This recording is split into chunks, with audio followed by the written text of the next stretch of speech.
Brenda Aiken here on the Morning Blend at Mater Dei Radio. I'm joining you again via our video podcast. Mater Dei Radio has started a campaign called Catholics Care, and through that, we're speaking with our local ministries to bring attention to how we can come together and support our wonderful and valuable ministries and the work that they are doing. Now, joining me today is Chris Blanchard, the Executive Director of the National Sanctuary of Our Sorrowful Mother. You know it as the Grotto in Portland. Good morning, Chris. How are you doing today? It's good that we can speak even in these restricted ways. Brenda, it's so nice to see you, and I liked our pre-recording chat here. Thank you very much for being so uplifting whenever I talk to you. Thank you so much. Well, again, it's good to be able to see each other in this way. So, all the time in our interviews, so often they're over the phone, but we make the best of these unique times. And one of the best ways we can do that is now our listeners can actually see the people behind the voices who are coming across the airwaves. Chris, I first want to ask you and let all of our listeners know, what's the status of the Grotto then right now during these kind of unusual times? Well, Brenda, our gates are shut, but we still have plenty of activities happening here at the Grotto.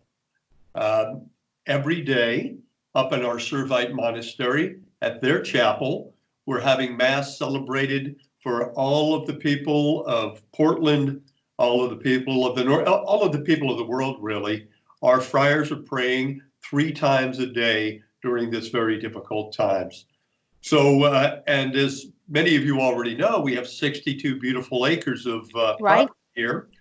And so we have a very, very much reduced crew still maintaining our gardens, keeping our grass cut, and generally maintaining the property. Our gift shop is still open. You can shop online at our gift shop. And so we still have the manager there. She's taking half pay, but working full time to serve the community. So those are a couple of the things that are happening here right now. Well, you just said a moment ago, and again, during our off recording chat, you talked about a really great thing that is happening because so many people come to the Grotto to pray, to light a candle for their special intentions there at that wonderful garden. And now that it's closed, people aren't able to do that, but you're still making that possible. How is that happening? Well, you can go onto our website and you can purchase a candle. And every day I will take the candles that have been votive candles that have been purchased. I will take them outside. I will light them in front of the Grotto, in front of the cave itself.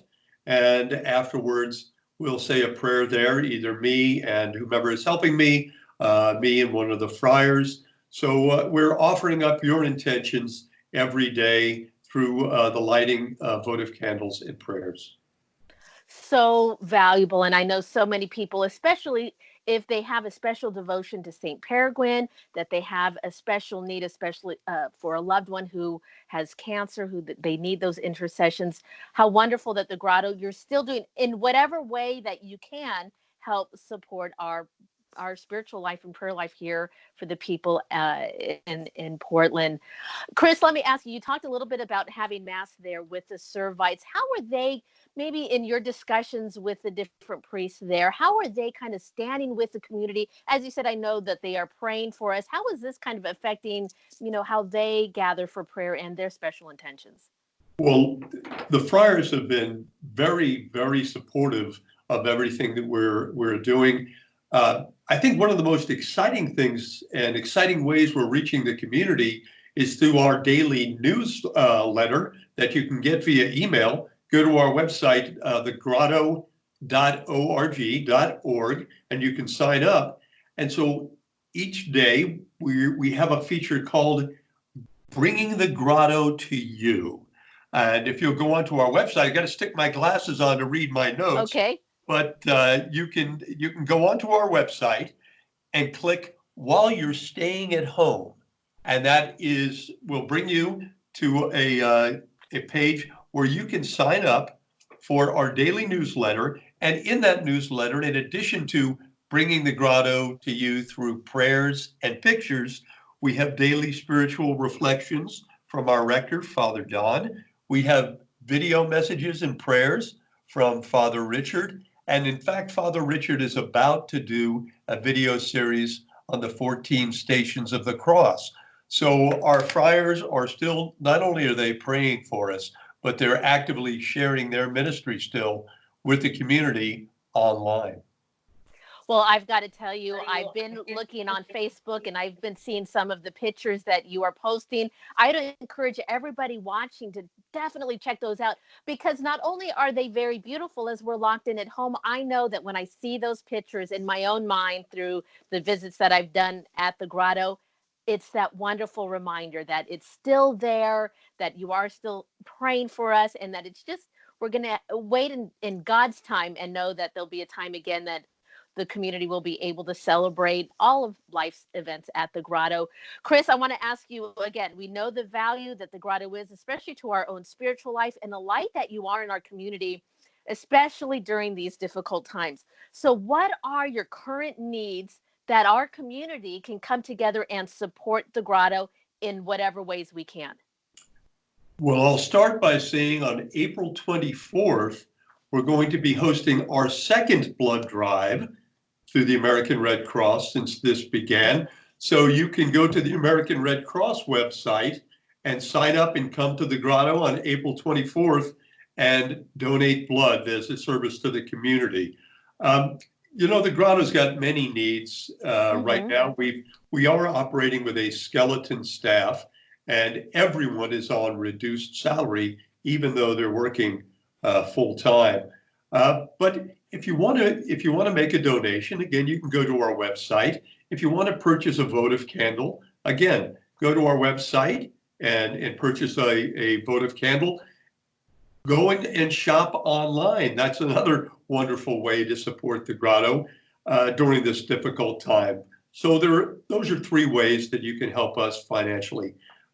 Even today, you can join the Friends of the Grotto program. So when we do open our gates again, you can go straight up to the upper gardens and enjoy the beauty that God has provided for us.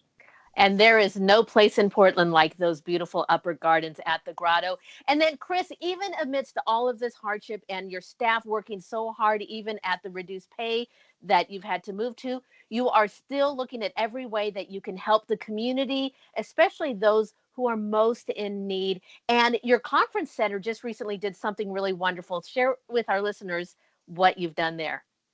Well, because our conference center, as many places around town, had to close down as a consequence of the current crisis, we donated to the Blanchard House 850 pounds of food from our kitchen.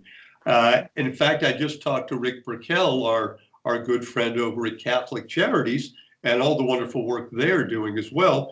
And hopefully soon, our kitchen and conference center will be preparing meals and distributing meals in support of the Catholic Charities work.